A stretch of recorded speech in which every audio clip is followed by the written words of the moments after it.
A steel hull weighing 72,000 tons should not be able to disappear. The largest aircraft carrier constructed during the Second World War rests completely undiscovered somewhere in the deep Pacific Ocean.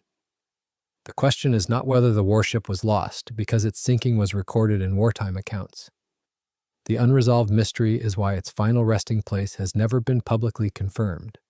The vessel measured over 870 feet from bow to stern, and it was originally designed to dominate the Pacific Fleet engagements.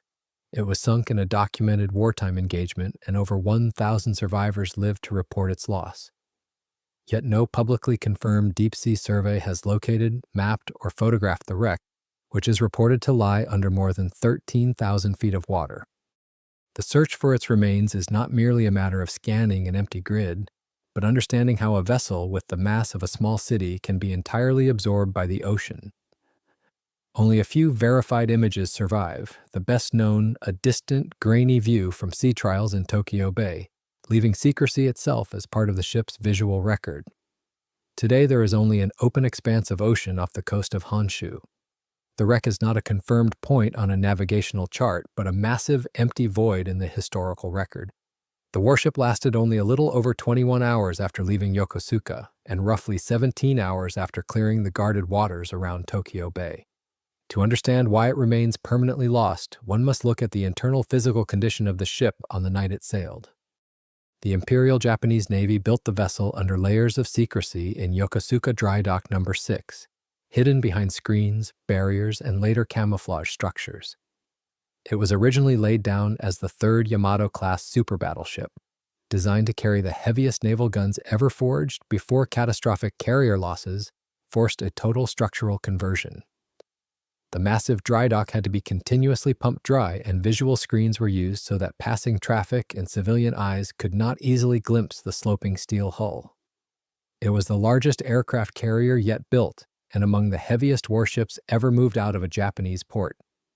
But by November of 1944, American heavy bombers threatened the shipyard facilities. The Naval Command made the desperate decision to move the ship from Yokosuka to the safer waters of Kure. It was a fatal mandate because the carrier was fundamentally unfinished. The immense steel bulkheads dividing the lower decks lacked properly sealed watertight doors. Gaps remained in the steel where heavy electrical cables and ventilation pipes ran through the critical internal bulkheads.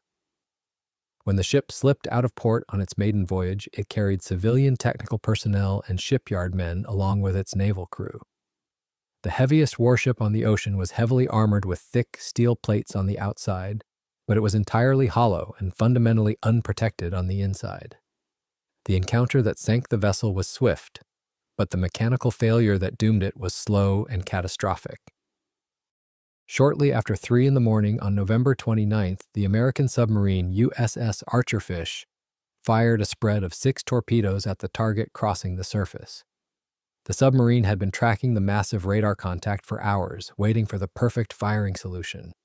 4 of those torpedoes struck the starboard side of the carrier in a tight pattern, ripping open the outer hull plates and exposing the lower decks to the freezing ocean. For a ship displacing roughly 72,000 tons, the first assumption on board was that the damage could still be fought.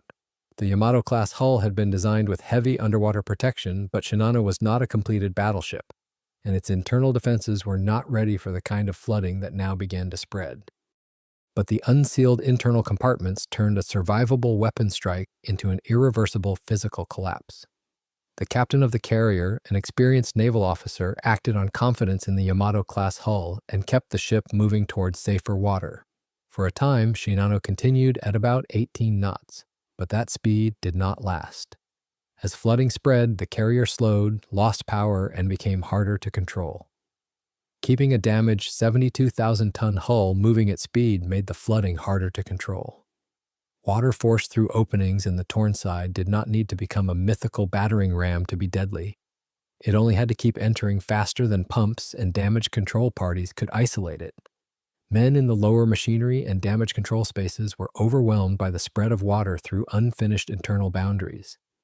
For more than 7 hours, the internal waterline kept climbing until the carrier's survival depended on desperate towing attempts.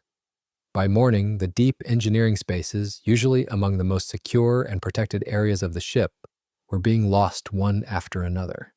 Steam, pumping capacity, and electrical power declined as flooding reached machinery spaces and the carrier's internal systems began to fail. The carrier lost transverse stability as the starboard list became uncontrollable, and as the hull rolled over, large openings in the flight deck and hangar spaces became violent paths for water and escaping air. The sudden rush could drag men back toward the sinking ship, pulling swimmers down alongside the plunging warship. 1,435 officers, sailors, and civilian workers died. 1,080 survivors remained clinging to floating debris on the surface. The physical event of the sinking created the first major layer of modern geographical uncertainty. The target coordinate where the American submarine fired its torpedoes is completely empty today, holding nothing but deep water and shifting currents. The carrier did not sink anywhere near where it was attacked. It remained afloat for roughly 7.5 hours after the initial torpedo strikes impacted the hull. During that window, changing speed and failed towing attempts kept the final position unstable. A crippled carrier fighting internal flooding would not leave a simple point on the map. Currents in this sector of the Pacific could complicate floating debris and survivor positions. In that time, the carrier could move many nautical miles, turning a submarine strike zone into a wide and uncertain ocean expanse. The immediate historical aftermath further erased the vital evidence of its final geographic location. The survivors pulled from the cold water were not sent back to naval headquarters to provide detailed navigational accounts. To keep the existence and the sinking of the giant carrier an absolute secret from their own civilian population, the military systematically isolated the survivors. The exhausted and traumatized men were treated as a security problem as much as rescued veterans. They were quarantined on Mitsuko-jima until the early months of the following year and forbidden from speaking openly about the ship, the sinking sequence, or the final night at sea. The immediate loss of the ship was kept entirely hidden from the Japanese public until long after the surrender. The raw navigational data and collective survivor testimony that usually helps modern marine explorers narrow down a wreck site was intentionally suppressed, scattered, and erased from the official timeline. The precise resting place of the vessel was obscured first by 7 hours of erratic movement on the water, and then by the loss of navigational testimony afterward.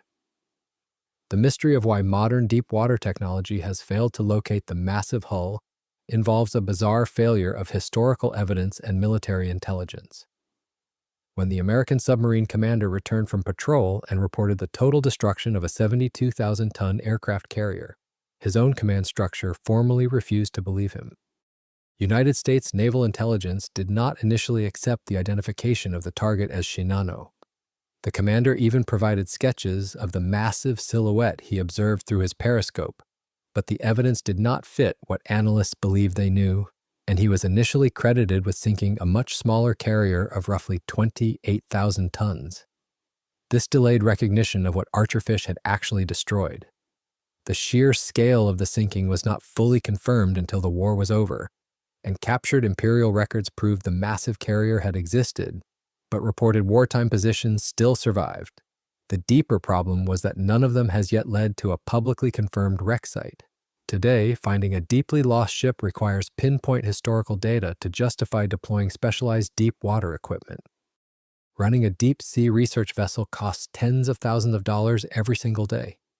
The ocean floor off the coast of Honshu drops violently to over 13,000 feet. There, pressure and distance from shore demand specialized deep ocean vehicles and trained operators. Private, billionaire-funded deep-water expeditions did locate famous Pacific warships, including Musashi and Indianapolis, but those efforts changed, paused, or ended before any publicly documented Shinano search produced a confirmed result. Without a focused, multi-million-dollar search operation aimed at a narrow, data-driven grid, the ship is unlikely to be found by chance. Beyond those operational limits, the reported loss area introduces a harder physical problem.